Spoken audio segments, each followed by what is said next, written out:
So we have Jackie LaVerne with us here today, who's our own emergency management program specialist. My name is Jackie LaVerne. I'm the Emergency Management Program Specialist here at Evergreen State College.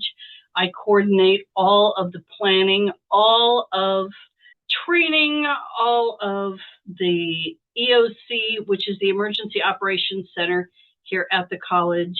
And I am the liaison to the county for the college with the Department of Emergency Management, both here in Thurston County and for the State Emergency Operations Center at Camp Murray. I'm active with the Thurston County Emergency Management Planning Council, which coordinates and organizes all training, planning, hazard mitigation, and the Certified Emergency Management Plan with the state of Washington. I'm also with the Mass Violence Response Planning Committee, where we plan and train and coordinate efforts to mitigate and respond to and recover from any events that may happen involving mass violence, such as active shooter, active threat, terrorism, things like that. I also work with the Emergency Management Group of Washington, where I'm an emergency manager with Special Olympics, and I coordinate all the safety operations for the hydroplane races during Seafair. Disaster recovery with the Washington State Disaster Reserves.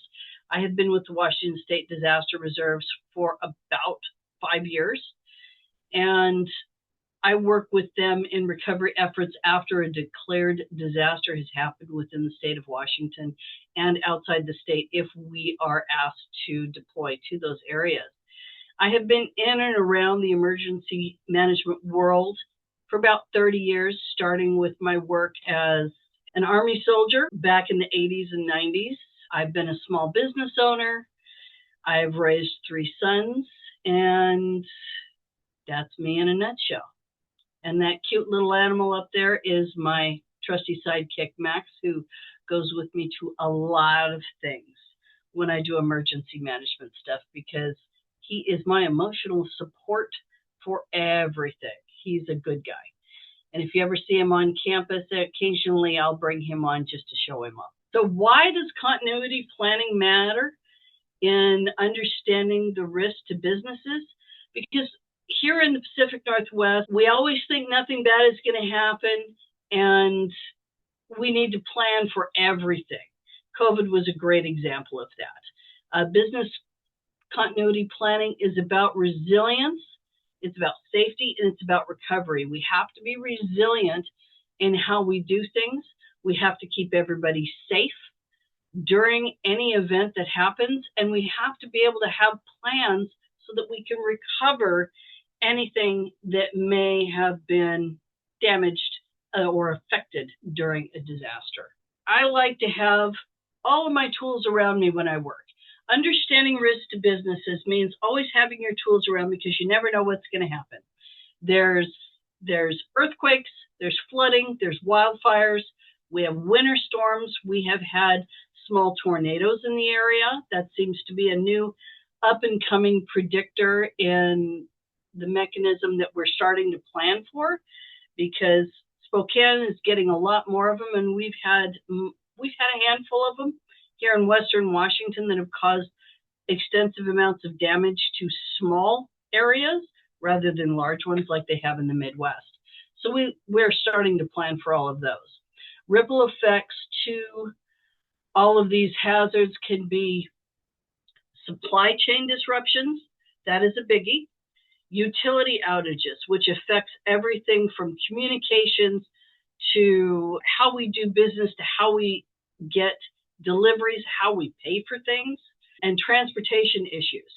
Transportation issues is another big important piece of any continuity planning, because you have to make sure, especially if you're a goods and services kind of business, that you have access to not just the communications, but to the actual products.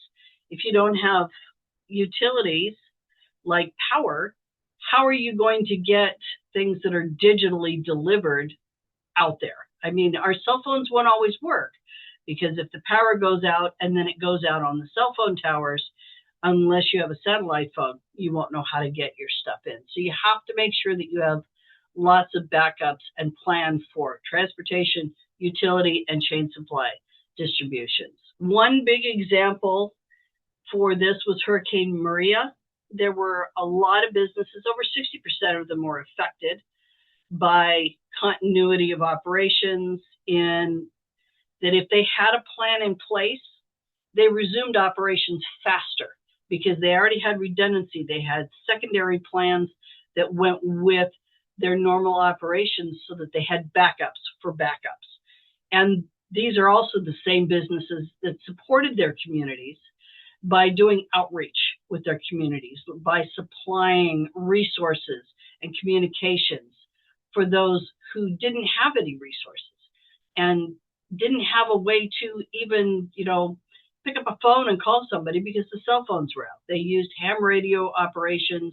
They used different relays for satellites to reach out to the community and to the emergency responders to get information both in and out to everybody in the vicinity. Because when you can't reach out to your friends and family and to your businesses that you have the connection with for your resources, it's very difficult to continue with business as usual. You have to figure out different ways to go through all of it. So what are the key factors that happened during Hurricane Maria? Well, there was widespread infrastructure damage. So they were out of power, they were out of water. Like I said, the communication systems were down, depending on which areas they were in, for either weeks and some of them up to several months. So they had to make sure that they had ways to bring in new resources and ways to make sure, because water is a key element for everybody, not just for a business to keep clean and to make sure that they had bathroom facilities, but you have to have water. That's the one thing besides air that you can't live without for more than a couple of days. So it's all critical things. You can live without power for 3 days. You can live without water for 3 days. And you can definitely live for 3 weeks without communication. But you have to have all of these things at some point. So you have to plan. Businesses were disrupted. The ones without continuity plans were unable to reopen quickly. And this causes a cascading effect within businesses. When you don't have a continuity plan, you can lead to major financial losses. It leads to laying off your people and losing a lot of critical end game stuff, such as keeping your business open, losing loans at banks, because there's everybody that had a plan in place, already had their set grants in place for emergencies. They already had set aside funds, things like that. You have to make sure that you plan for the financial end of things, especially if you're looking at, say, a long-term closure or a long-term power outage, if you're a restaurant or you're a business that gives medical reserves, things like that, or medical supplies and resources. You have to have all your utilities in place in order to provide all of those things.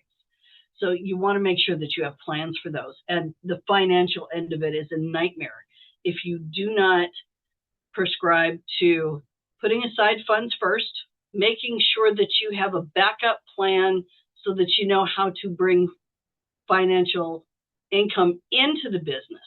That is a biggie, because a lot of people forget that we live in this digital realm where a lot of people, especially restaurants and grocery stores and retail facilities, they rely heavily on digital realm for taking in payment for things.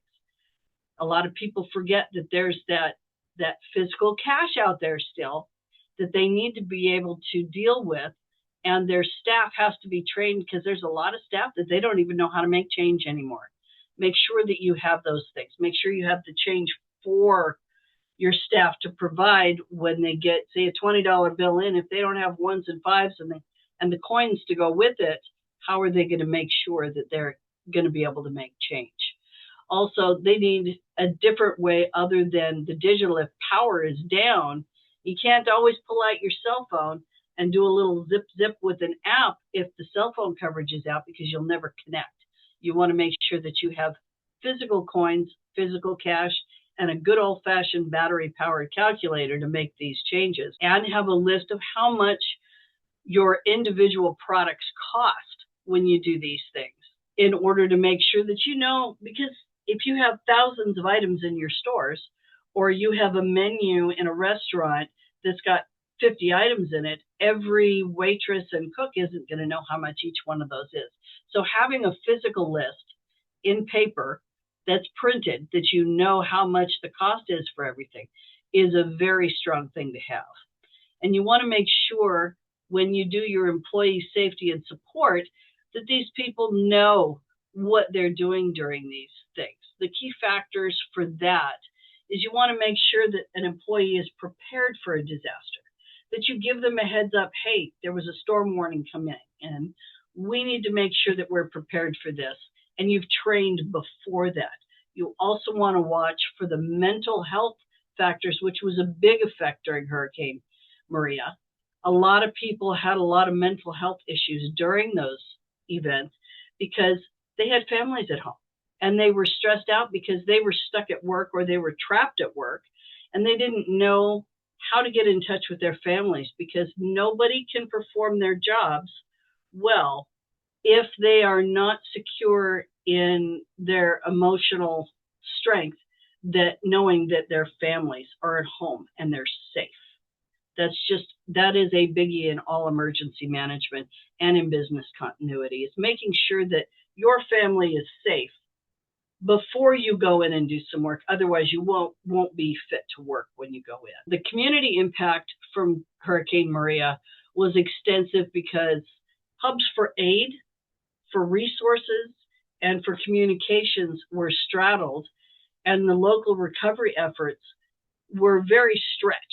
So you want to make sure that when you go into these things, that you know who your communications and your connections are within wherever they have their distribution centers. Those are one of the first things you want to set up. The lessons learned from Hurricane Maria was everybody needed cloud backups for all of their information for their businesses. That is a biggie. Make sure that you have backups for backups.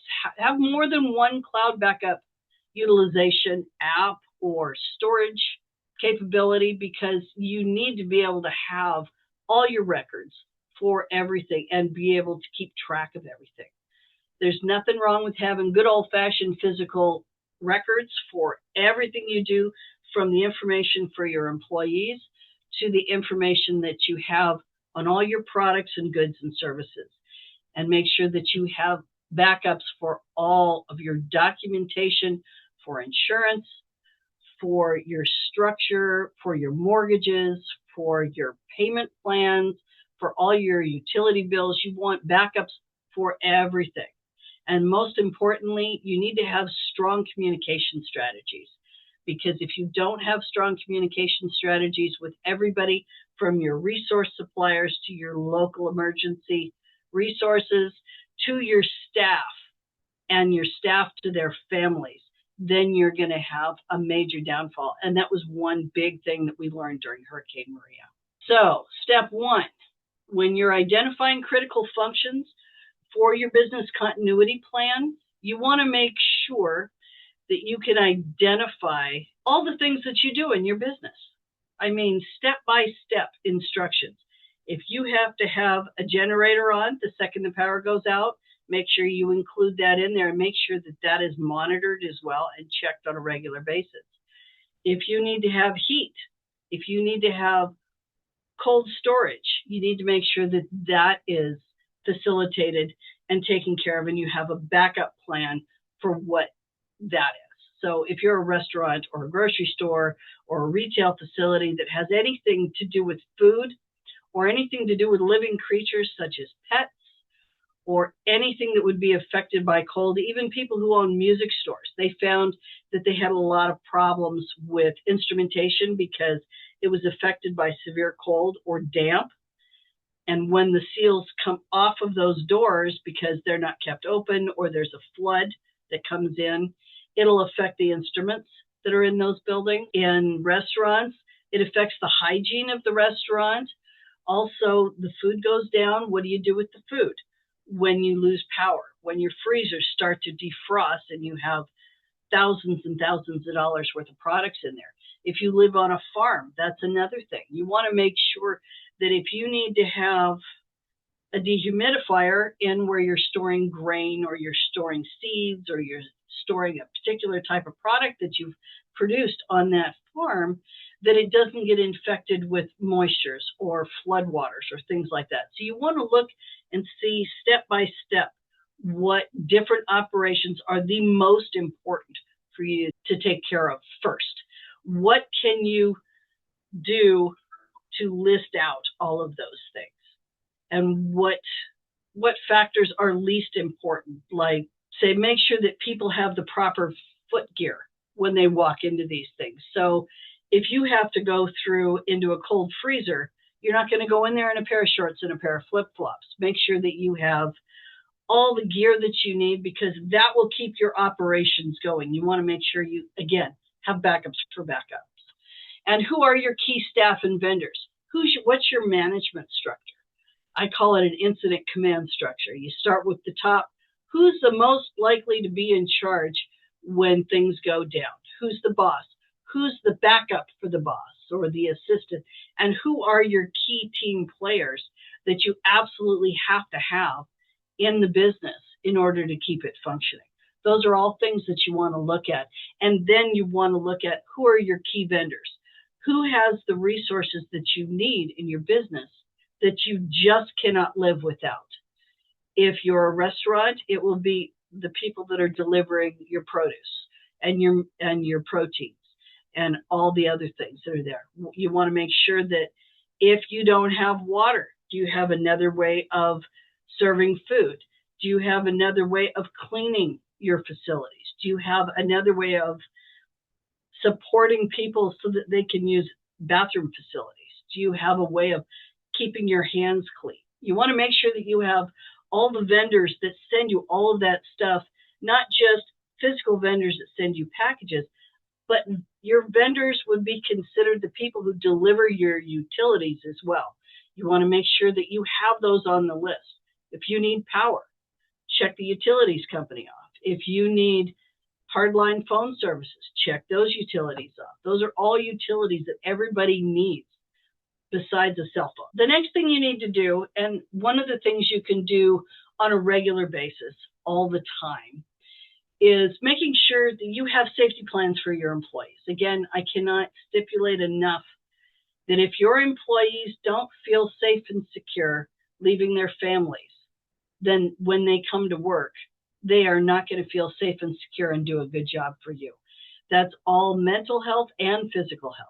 Because if they have a family member at home that has been in an accident due to a disaster, they're going to be thinking about that family member rather than focusing on what they need to do for you in your business. So you want to make sure that they are well set up and well prepared in their own home life before they come to work. If they're stuck at work and they don't know, you want to make sure that you have a good communication outlet for them to talk to their family. Family preparedness is a monster. You want to make sure that you train your employees to have good go kits for themselves and their families and for themselves at work. Good communication plans. I cannot say enough for a good old-fashioned phone tree. It written down on a piece of paper and stuck up on a wall. It is the best thing ever, because if your cell phone goes down, most people don't even know their own phone numbers anymore or their family's phone numbers. You want to make sure that you have those communication plans in place so that they can talk to their families and make sure that they're okay while they're helping you keep your businesses going.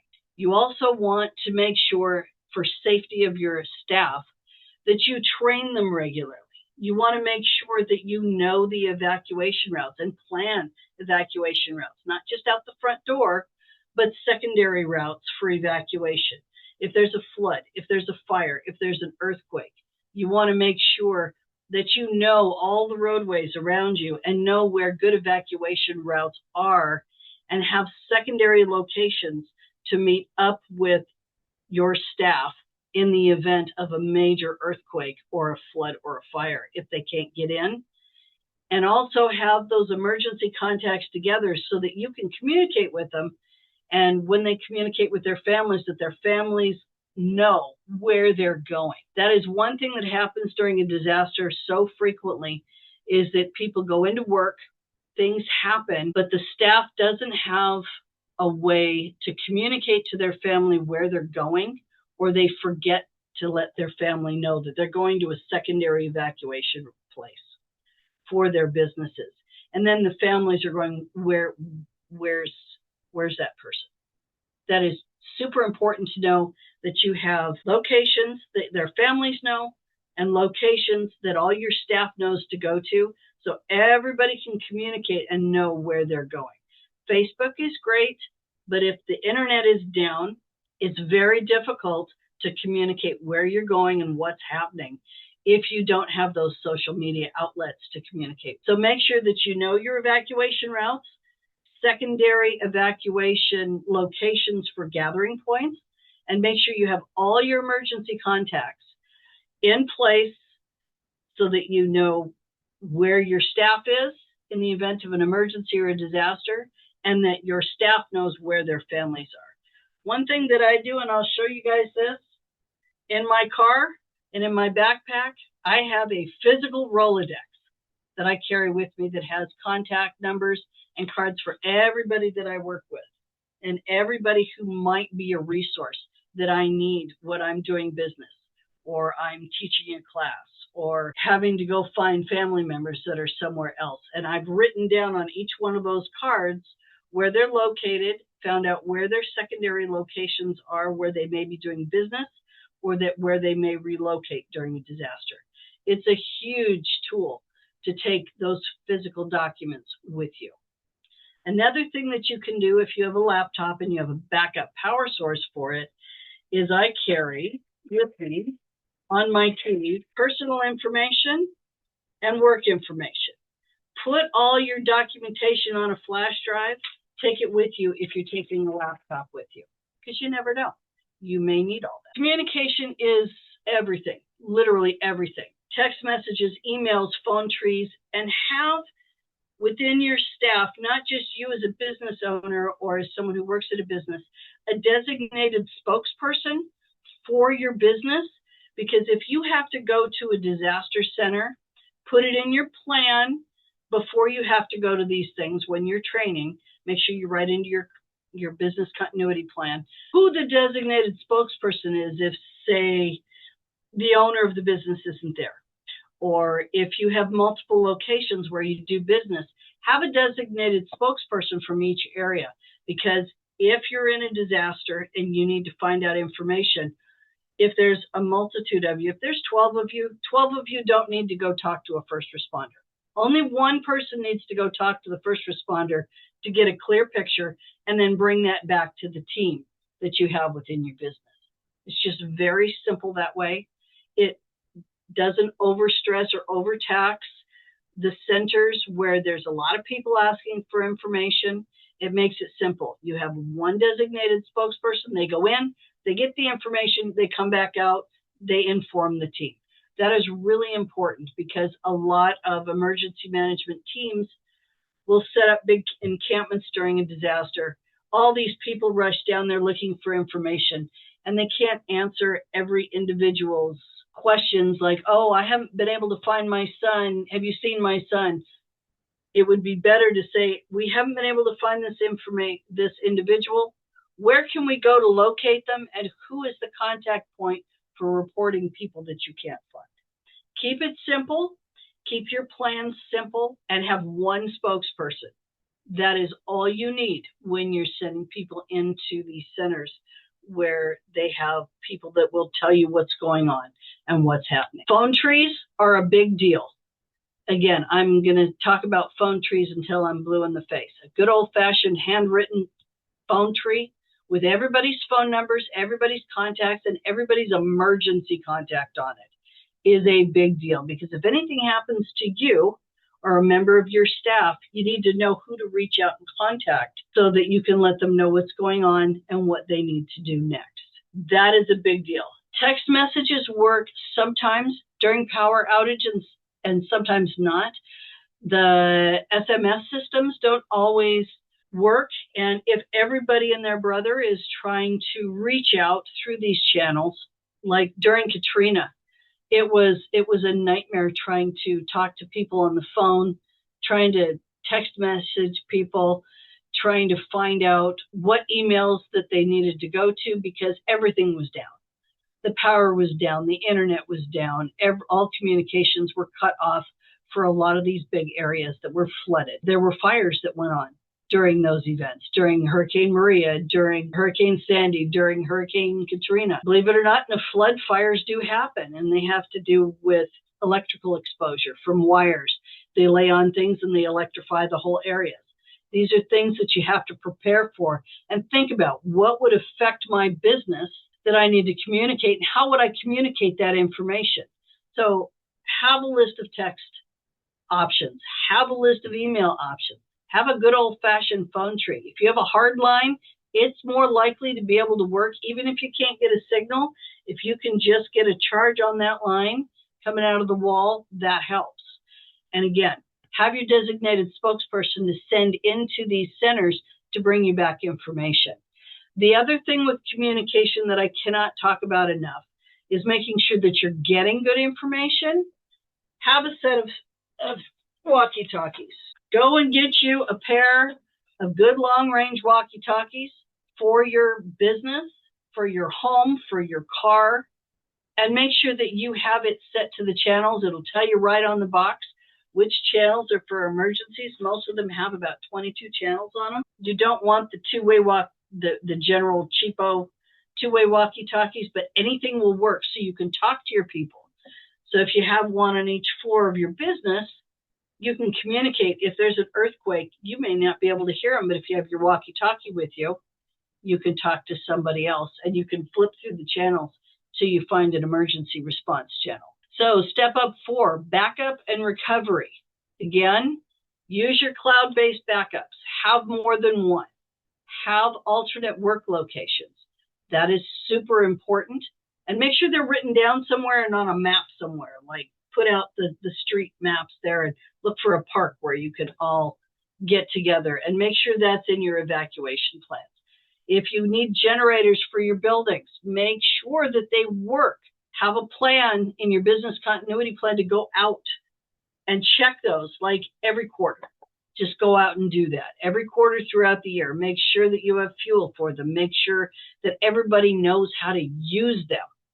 Because I don't know how many times I've gone to people's homes and the husband is stuck at work. The wife is stuck at home and she can't get out. And we get in there with first responders and the spouse or the partner or the kids that are there, they have no idea how to use a generator. They need to know how to turn it on. They need to know how to fuel it. At your business, you need to make sure you have training set up specifically for that. And they know how to hook it up and to turn it on. And here's another big biggie for businesses.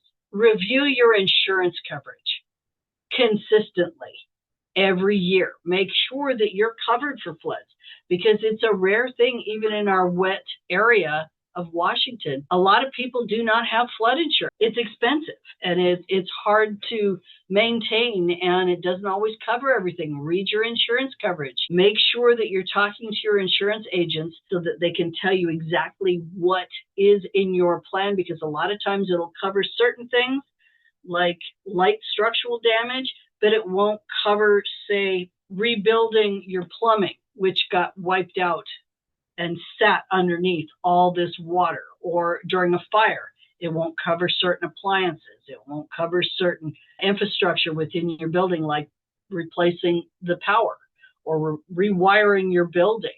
And it won't replace the ceiling tiles that melted down. You want to make sure that you have a very thorough insurance coverage for your business. That is a big. Jackie, can I ask a question just related to that particular Absolutely. Go item? ahead. As we saw in the wildfires in California and sort of the fallout of that, we're seeing a lot of insurance companies, well, right now pulling out of covering homes. And I'm sure that that's probably extended to businesses. And, that we haven't seen that obviously here in Washington yet, but with issues of climate change and increased frequency of natural disasters, how does one build that risk into a continuity plan of insurance companies just completely refusing to insure businesses in general? Well, in your continuity plan, make sure that one, that you know your insurance coverage is good. Go with a reputable company. Go with an agent that is reputable. That's a big one with me. Make sure that they know their policies and they explain every single line of that policy to you and exactly what it covers. Make sure that they have an understanding of what your needs are, not just what's in the policy, but what may need to be added to the policy or what other policies are available for that. The other thing you'll want to do is make sure that you have contact numbers for FEMA. I know FEMA is not the most popular way to go about things, but they are a massive resource that people don't understand most of the time that can help you get back on your feet. But it's finding the right websites that show you exactly how to contact them, what paperwork you need, and what they will cover that is outside of your insurance. That is a big critical factor. Make sure that you put into your continuity plan copies of your insurance once you get the correct insurance in place, because there's a lot of people down in California that are being left high and dry. And I can tell you $2,500 or whatever it is that they're giving out right now, because it seems to fluctuate, does not cover expenses in any way, shape, or form for what the recovery efforts are for rebuilding a business or a home. It's just a Band-Aid to get you from 1 week to another. And you have to have those good insurance coverage policies in place in order to rebuild a structure, to rebuild a home. That's as far as I can help you with that one, is just have really good insurance coverage and have a backup location or something in mind where you can do business somewhere else while you rebuild your business. Even with grocery stores and restaurants, a lot of times they have plans in place to where they can go and they can get a refrigerated truck, or they can get a storage unit that's refrigerated so that they can store all of these materials after the disaster that have survived the disaster, so that it isn't a total loss. That's all you can do with disasters, because they're so difficult to predict how much damage is going to be done. That's why we plan for these things as much as we can. And you have to think as far outside of the box as you can. Even if it seems like a strange thing, it's like the tree across the street, the tip of it comes in and shatters the front window. Do you have a contractor that you work with that can replace that front window? Do you have contacts with the local Department of Emergency Management for sandbags in the event of a flood, so that you know where to go to fill those sandbags and to get the sandbags to fill up, and a way to transport them back to your place? I mean, there's all these different factors. You got to figure out what is the biggest threat for your business. Is it fire? Is it flood? Fire and flood affect pretty much everybody at some point, somehow, unless you're high on a hill and the waters are 50 miles away. You're not likely to get a flood, but you could get a severe rainstorm or a hailstorm that causes significant damage to your roof. So you want to make sure that your insurance says natural causes to damaged roof, from hailstorms, from rainstorms, from lightning strikes, all those kind of things. You just got to sit down and think about everything that could affect your business from that aspect. Thank you. Did I cover that, or did I overcover? Yeah, no, that was great. This is probably a very silly question, but I'm going to ask it so that we have it on the record. My assumption is, if you've got a business that you work remotely or you work out of your home, you should be taking out a home insurance policy as well as business insurance coverage, correct? Absolutely. If you have a home business, and you're claiming it on your taxes, which you should be for the space that you're working in, you can take out business insurance on your home, and it should be included in your policies, in your stack of policies. A lot of people work from home now. I have special insurance policies because I work at home as well on secondary jobs because I work remotely. So I want to make sure that, when the power goes down and my house burns down, I have a way to replace that. You've got computers, you've got whatever other tools. If you make furniture, there's all these tools that have to be replaced. You have to get the power up and running for those tools. You have to have lights, you have to have heat, you have to have any other special equipment that you used. You want to make sure those are all covered in your insurance policy. And that's why it's important to have a good insurance agent and to write down every aspect of your business that is vital and critical to your continuity of operations. You really got to write all that stuff down. I just can't say it enough. Write it down, not just type it down in your computer, but write it down physically. Because if the structure's lost and you have that packet of papers with you that says everything that you need, everybody that you get resources from, everybody in your family, all your communications, that's really important to make a packet of that and put it on a flash drive as well and carry it with you everywhere you go. I keep one in my car. I keep ones on my keychains. My kids all carry them with them. And it's not just, phone numbers and communication. It's their documents. I mean, birth certificate, social security card, insurance, all the phone numbers for everybody that they could possibly need to reach out to. But that insurance, that is super important, especially for people who work at home and for people who have large scale businesses or small businesses. Doesn't matter what size your business is, you need to have all of these things. So yes, you need insurance for that home business. With your team, one thing that I always stress out is practice and improve and train your team to evacuate and to know what to do when a disaster hits. Run drills twice a year. It's a great team building event to do that. It brings everybody together, then everybody knows that everybody's got all the information that they need to get everything done. Create realistic disaster scenarios in your business. Say, hey, the building next door is burning down. What do we do? Well, what do? Figure that out. And then update your plans regularly. If you change any kind of floor plan in your business, make sure that you document that. Have a map. Have an evacuation. I have a thing when I do search and rescue. If I change this out, I will write out, this is just a good old fashioned draw it up and put little feet on it so it shows them exactly where they're going when they're running through the business. That is the easiest way to do it. If you're really cool and you have GIS systems and you can make those little physical structure maps, that's great. But it's good to make sure that you have maps of your environment, where to go, streets, and make sure that you create realistic scenarios and not just floods and fires, but for anything that could possibly happen within your business. Make sure that you have fun with your drills. Don't try to hurt anybody. Don't stress anybody out. One great way to run drills twice a year and to do training is to bring in a CERT trainer and have everybody train up as an CERT, because it gives everybody a really cool CERT backpack with all the basics they would need. And it's fun. And then everybody's trained with the same information. So when a disaster happens, they've got your structural drills that you've figured out for your business.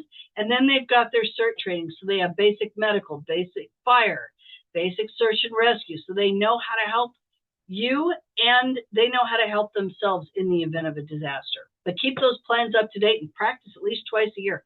Fire drills are a thing, folks. Pull that fire alarm and let everybody evacuate out and give them a timer.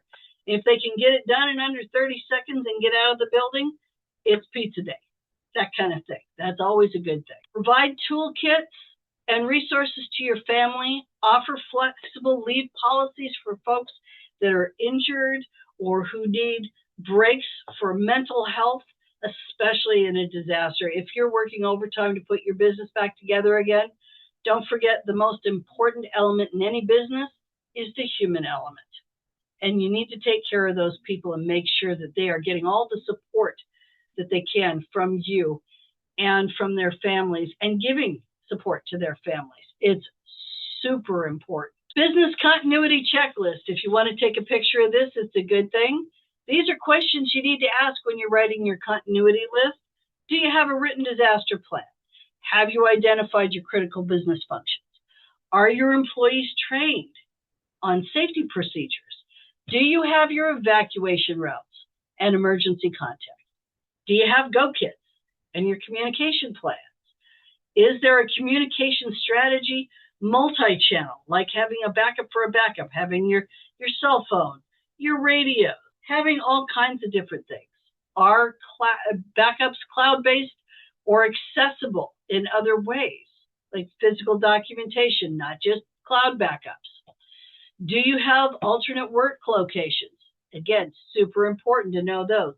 Is your insurance coverage reviewed and updated on a yearly basis? Do you conduct regular drills and updates? And do you have employee support resources available? And most importantly, have you connected to your local Department of Emergency Management and actually talked to the emergency managers that are there? You can find them, either just type in whatever county you're in, Department of Emergency Management, and you will find a fantastic, explosive webpage that you can find all kinds of great resources for. And they will give you times and places where they do expos, where you can go and talk to them, or you can make an appointment with them and you can show up and talk to a real emergency manager in person. Or you can just come to my office and talk to me, and I'll tell you everything you need to know and provide you with a lot of great information. But I have something for everybody. I have given Paige a couple of things to hand out to all of you. One is this slide presentation, so you can remember all the notes that are in here. The other is I gave a complete and very thorough list of all the places you can find online for finding all kinds of resources, the resource toolkits, for finding all different kinds of people and resources and locations, from the Red Cross to Thurston County Department of Emergency Management to FEMA and FEMA websites, and of course, CERT should be in there. Some books you might want to look at, two of which, one is very heavy duty. It's actually a textbook used to teach emergency managers, which is the Business Continuity and Risk Management book. It's about yay thick, and it's a heavy read, but I highly recommend it. And if you type that in and put book at the end of it, it'll pop right up on Amazon, or go to the Pierce College website and they'll show you exactly what that book is. And we should have one or two on the shelves at Evergreen State College. And then the Disaster Recovery Handbook, if you type that into Amazon or to any book resource search engine, it will bring that up. I have a sheet that Paige is going to send to all of you that lists out all these different things that are on these pages, including the websites where you can go and find great information on, from recovery support functions to the CEMPs for both the state and the county. There's business participation in emergency recovery support functions, or there's RES. There's so many acronyms in emergency management that it's kind of awful, but recovery support functions and emergency support functions are exactly the same thing. So if you type them in, they'll come up. If you go to a FEMA website or just type in emergency support functions, it'll tell you what those are.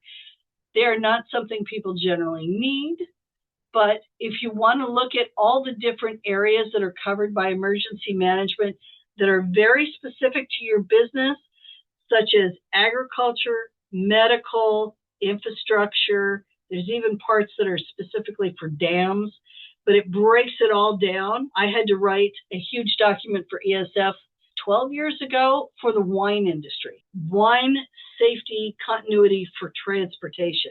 And there is a laundry list of over 3,000 contact resources specifically for the wine industry just in the state of Washington. So if you go in there, type in that you're looking for things specific to your industry, to your businesses. I mean, even writers, there's a network for writers as well. So any business that you have, you can find a resource for it through a lot of these different websites. This is statewide resources that you can go to. And again, Paige is going to send you out, along with the slide presentation, the list of these, and it'll be, they're all easily accessible on the internet. And these are my favorites, is the federal ones, because that gives you the national level of it. The FEMA Toolkit is great because it gives you not just business continuity, but for families, for large scale businesses, for smaller business.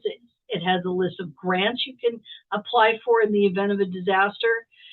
And ready.gov gives you a step-by-step planning process and lists of trainings you can go to from the government that will help you with your business continuity plan. And they already have a wonderful outline that is just fill in the blank and go right down it. And it's a document you can upload for free.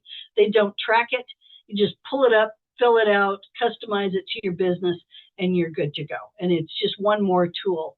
I'm going to give you all a challenge. Talk to your teams. Talk to your business partners. See what they think and what they have in place already, and start to develop your business continuity plan, and go talk to your local emergency managers. If you're here at Evergreen State College, come talk to me anytime. I'm here. You can email me. That's my email address and my work phone number. If you're wondering what the letters mean behind my name, I am a WASEMA Emergency Management Associate. I am one of less than 20 in the state of Washington.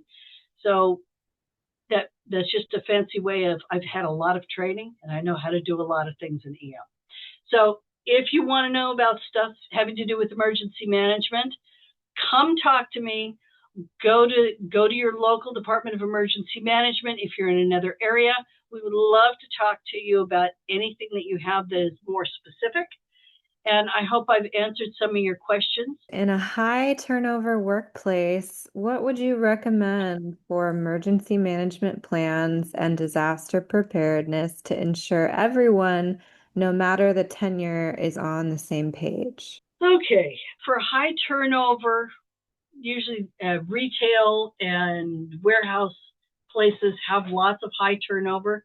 Regular training, have a standardized training set for them when they come to work. When you get new staff in, make sure that you have a training plan for each individual as they come into your business, so that they get exactly the same information as everybody else already has when they come in. And then keep a standardized training. Make sure that when you update your regular training for your regular staff, that you update your onboarding training. Your onboarding training needs to be included in any updates you have for your business, especially for evacuation routes, changes in the physical layout of the business, any changes to handling of chemicals, any changes to handling of merchandise, point of contact sales, secondary systems, things like that. But when you bring new staff on, especially in a high turnover, you have to develop a training system for your onboarding that makes sure that they are up to speed with everybody else at the level that they're supposed to be at.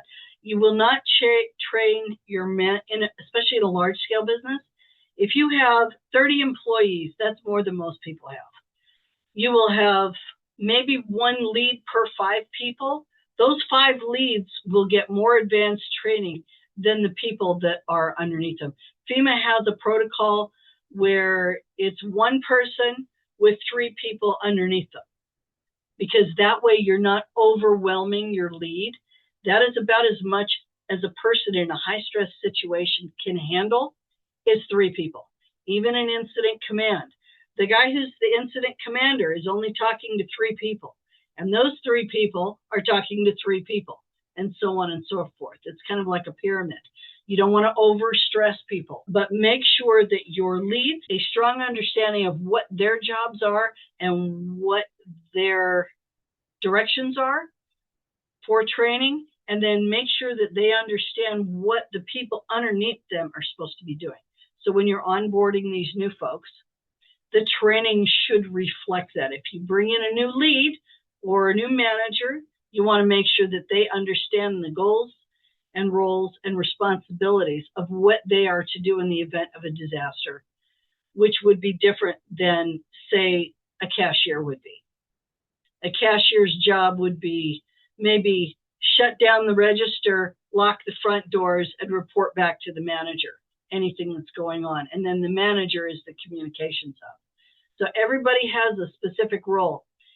In the event of a major disaster, like say a major earthquake, having like say CERT training for everybody at the same level, because if the manager is injured during there and all that's left is the team, if they all have the same medical training, the same search and rescue training, the same disaster training, the same mental health training, then they can cover and take over that lead position. How have rising sea levels and other climate changes affected your work, and how organizations and companies look at disaster preparedness? Climate change affects everything, and it affects everybody, and it is expanded what we have to plan for on a very large scale, because it's changed the volume of things that we have to prepare for. Right now, the king tides are going on. So we have to have secondary plans in place if we are in a vulnerable area for king tides. When we had jellyfish floating down the roads down in downtown Olympia a couple of years ago, that was a hot mess, which no one had planned for. But now there's plans in place with the county that they can go in, and they either have to, depending on how much the sea level's risen, they either have to wait for it to decline and recede, and then they have a cleanup plan that's going, because the one thing, and I did not mention this, that is the most expensive to cover and to plan for is debris management in any major disaster. Removing garbage, removing floating debris, removing fire debris, removing structural debris from damaged structures. Those are the most expensive things that you're going to deal with in a business, in a physical brick and mortar business. You have to make sure that you have a mutual aid agreement or a contract with, your local debris management facilities. You know what's going on. A lot of cities will have those, and they'll have them available to businesses, but you need to be involved with the local business association for those things so that you know what's going on. That's why it's so important to reach out to business associations, to reach out to your Chamber of Commerce, to reach out to your Department of Emergency Management. Read those plans. Find out what they're doing for those things and where you can get the contacts and the resources from them and how you get them delivered. But with climate change and sea level rising, the things that we're planning for now that we didn't plan for even 10 years ago would be, again, hurricanes. We've had 2 landfall hurricanes on the West Coast now in the last 2 years, which is more than we had in the prior 10, because before they were considered tropical storms. We're planning for sea rise in outlying islands and along shorelines, and it's causing things like landslides. Oso was a very, very good example of where things can go terribly wrong through climate change and through the effects of and bad utilization of the environment, and changing the practices of how we log areas or how we work on dams, because the loss of life was tragic at Oso. So now we plan things differently, and they have to watch through the Department of Ecology and watch geological structures and see how they're being affected. And we have to try and figure out how to put plans in place for all of these kinds of events. Tsunamis is a big one, and we've had so many tragic tsunamis in the last decade or so. With Japan, right now it's Alaska. Anchorage is underwater right now, and it's trying to recover from the big flood that they just had. We have to plan for all of these things. Things that we try to recommend to planning boards for counties and cities is not to build structures and business zones in areas that flood or are susceptible to wildfires or susceptible to rising waters. But a lot of times what happens is there is a funding issue and a financial issue. And the problem is that big businesses that have a lot of money are going to be in areas where they are not susceptible to these issues, like rising tide waters or river flooding or any of that kind of stuff, because they can afford to buy land in areas where they're better protected. Whereas in businesses and smaller communities that are not as financially stable tend to end up in areas that are more vulnerable to rising tides, to floodwaters, to wildfires, to being in areas where they're exposed to more chemical plants, things like that, and then they're more susceptible to these hazards. So when you're doing your business continuity plan, if you're a new business that hasn't built a brick and mortar yet, look at the areas that you're looking at. See what the susceptibilities are in those areas. Because if you're in a small town that's near a lot of forests and timberlines, or there's a river like, say, the Cowlitz, which floods pretty regularly, if you're near those areas, you want to ask your county assessor, which areas are the flood zones? Which areas would my business be more safe in? Where is the county going with their planning? And is it reasonable to plan structures and residential areas in those areas if they're susceptible to flooding? Try to protect yourself as much as you can by doing your research and getting in there and asking these tough questions. Don't be afraid to go to a county assessor. That's their job. You have a legal right to this information. Go to your emergency management team, because they'll have all the flood zone maps that all the insurance companies look at. That's another factor when you're getting your insurance. If you're in an area that is susceptible to flood or fire, and it's on the map as a high risk for insurance, then it's going to affect how much you pay for that insurance and what kind of insurance you can actually get. If it's a high risk flood zone area, they're not going to give you flood insurance. So you want to make sure that you put your business and your base and your team in an area where they can function and is safe and is covered by those insurance policies in the event of an unforeseen thing. That's why we plan for everything. A lot of low-income school districts, they're in flood zone areas, or they're in high fire risk areas, or in California, if you look at how they plan certain areas, you can see the difference in the income levels just by where they're planned, and which is so not fair, and it is so not equitable in my opinion, and it makes me furious. They need to be planned in every state in this nation equally. Everybody should have the same opportunity to have a safe place to build their businesses, a safe place to build schools and other functional facilities that provide services to a community. And you want to put your business somewhere that it'll be as safe as it can be. Don't put your business in a place that's endangered. And in my planning, especially with the county, they look at where warehouses are. They look at where all these different zones are.